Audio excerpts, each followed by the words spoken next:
আসসালামু আলাইকুম, নমস্কার সবাইরে।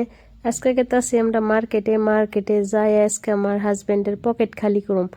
এই যে দেখুন, আমার ছেলের একটা 50 টাকা দিয়ে মোবাইল কিনা দিছি। সেই মোবাইল কানে নিয়ে কি টুকুর টুকুর করে কথা কইতে কইতে গেতাছে। এই যে দেখুন, দেখছেন আপনা সে কথা কইতেছে। কথা কইতে কইতে এই যে পিজা শপে ঢুকলো, ওর পিজা খান রাখবো। দেখছেন, এই যে ওর পাপার পাশে পাশে এই যে অতিও ঢুকলো বিশ্রাইতে বিশ্রাইতে যায়। এই যে চেয়ারে বয়ে পড়ছে মেলা টাইম ধরে। তে এমপি ঘুরবার নইছে। পিজা অর্ডার দিয়ে নিয়ে মানে বহুত সময় লাগে, প্রায় 20-25 মিনিটের মতন সময় লাগে। মানে অর্ডার দিলেই তখনই ফ্রেশ বানিয়ে দেয়। তে আমিও বেটুরে নিয়ে একটু আড্ডা দিছিলাম যাতে অতি এমপি ভাগে না। তাই যে ক্যামেরা অন করে যে ফটো নিতেছি, নগে আমার কপি অতিও করতেছে, অতিও মোবাইল দিয়ে ভিডিও বানতেছে, ফটো তুলতেছে। তারপরে এই যে দেখুন আমার হাজব্যান্ডের এন্ট্রি দেখুন কিভাবে এন্ট্রি দিল। তারপরে যে পানির বোতল কেনার জন্য খুচরা টাকা নিল। তো মার্কেটে আইনে ফার্স্টে আমরা ডিকাথলন গেছি।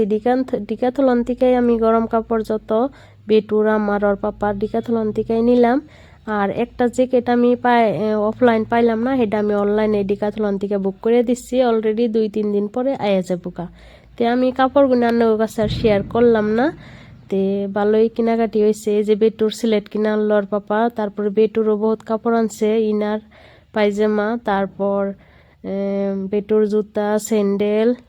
এই যে দেখুন ফাইনালি পিজা আয়ে গেল গা। প্রায় 25 মিনিট পরে পিজা আইসে যদি আমার বেটু তো হারাহারি। এই যে গরম গরম মানে অতি খাম খাম কইতেছে, খামো কুনসুম খাম, কিন্তু গরমের জন্য আতেই উঠিয়ে নিয়ে হারতেছে না। তারপরে যে 5-10 মিনিট ফুক পারতে পারতে আর কি খাওয়ার অবস্থার মতো নাহে নর্মাল।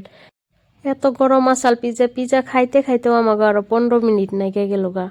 এমপুরে মানে রাত হয়ে গেছে গা, প্রায় 9:30-10টার মতন বাইজে গেছে গা। আর আমাকে ইতিমধ্যে বাজার টাজার করাও শেষ হয়ে গেছে গা। রুমের জন্যও বহুত কিছু বাজার নিয়ে নিলাম। ওর পাপার জামিনের তো সময় হয়ে গেছে গা, আইসাল ডিসেম্বরের 19 তারিখে। তে ভিডিওটা হয়েছে ডিসেম্বরের 21 তারিখে। তো সেই জন্যে আরো বেশি করে প্রয়োজনীয় জিনিসগুলো আমরা নিয়ে নিলাম। কি কি জিনিস কেনাকাটি করলাম আর নেগনগার হেডে শেয়ার করলাম না, খাওয়াই শেয়ার করতেছি। বাবুর না জানি খাইবারই নইছে, খাওয়াই দেখাইতেছে আর কিছু কিনে নাই না। মিশা কথা কই না, মানে অন্য না দেখানটাই ভালো। দেখাইলাম না, অন্য কাছে আমি সিক্রেট রাখলাম। তারপরে যে দেখুন পিজা আমরা তো খাইবার নিছি, খুব এনজয় করতেছি। এখন আমার বেটা পিজা নিয়ে নে কই মাম্মি কোল্ড ড্রিঙ্ক। ওখানে বলে আবার কোল্ড ড্রিঙ্কও নাগে। এত ঠান্ডার মধ্যে দেখুনছেন কোল্ড ড্রিঙ্ক কি খাওয়ান যায়। আর এমনি আমরা কোল্ড ড্রিঙ্ক পিজ্জাই না তো আমরা কোনদিন খাই নেই। এই যে ওর শখের জন্যে খান লাগে মাঝে মাঝে, কিন্তু যাই হোক পিজা আমরা খাই নাই যদিও আগে, ওখান খাই কিন্তু খাই কিন্তু বহুত ভালো লাগে। মাঝে মাঝে খাই যদি হঠাৎ বাইরে আহি, মানে সময় থাকে হাতে, তে মাঝে মাঝে পিজা খাই। তো গরম গরম ভালো থাকলে পিজা ফ্রেশ থাকলে খুবই ভালো লাগে। আর পিজা যখন বেটু চাই আমি বিশেষ করে বেটুর আমি রুমেই বানিয়ে দেই পিজা আটা দিয়া, বাইরের তো বেশি খাওয়াই না। তো এই ধরনের বাইরের খাওয়ানটা না খাওয়ানি সবথেকে বেশি ভালো। তারপরেও আমাকেও একটু লালচ আছে যে খান নাকবো, পোলাহানে না চাইলেও আমরাই মানে বেশি ইচ্ছা করি খাই। সেই জন্য আর কি খাওয়া হয়। বেটুয়া তো কোনদিনও মুখে কয় পিজা খাম খাম, কিন্তু কোনোদিন অতি জিদ করে নাই খাওয়ার জন্যে।